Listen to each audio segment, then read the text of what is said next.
Уважаемые товарищи, прежде всего хотел бы приветствовать и поблагодарить за службу всех участников стратегического командно-штабного учения «Океан-2024». Сегодня начинается его активная фаза, в ходе которой будут отработаны самые сложные, максимально приближенные к боевым задачи. Отмечу, что за последние 3 десятилетия мы впервые проводим столь масштабные учения на море.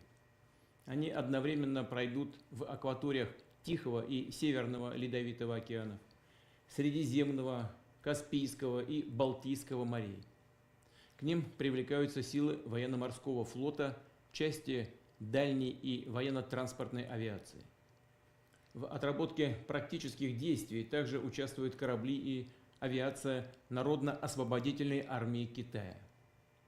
А в качестве наблюдателей приглашены представители 15 государств. Цель учения – детально проверить ключевые моменты боеготовности органов управления, частей и соединений военно-морского флота и ВКС, определить слаженность их действий. Будут отработаны вопросы комплексного применения высокоточного оружия, а также других современных и перспективных образцов вооружения, в том числе с учетом опыта, полученного в ходе специальной военной операции. Особое внимание уделяем укреплению военного сотрудничества с дружественными нам государствами. Сегодня в условиях роста геополитической напряженности в мире это особенно важно. Мы видим, что Соединенные Штаты Америки пытаются любой ценой сохранить свое глобальное военно-политическое доминирование. С этой целью, используя Украину, стремятся нанести стратегическое поражение нашей стране. Под предлогом противодействия якобы существующей российской угрозе и сдерживания Китайской Народной Республики, США и их сателлиты наращивают военное присутствие вблизи западных рубежей России, в Арктике и в Азиатско-Тихоокеанском регионе. США и их союзники открыто заявляют о своих планах по развертыванию ракет средней и меньшей дальности в так называемых передовых зонах. В качестве приоритетных направлений для их размещения в том числе рассматриваются территория островов в западной части Тихого океана, а также некоторых странах в АТР.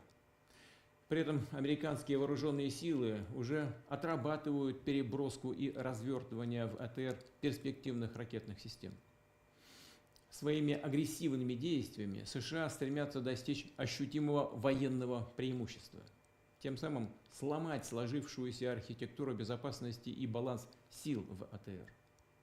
Фактически США провоцируют гонку вооружений, не считаясь с безопасностью своих европейских и азиатских союзников, формируют предпосылки для опасной кризисной ситуации в Европе и в Азиатско-Тихоокеанском регионе.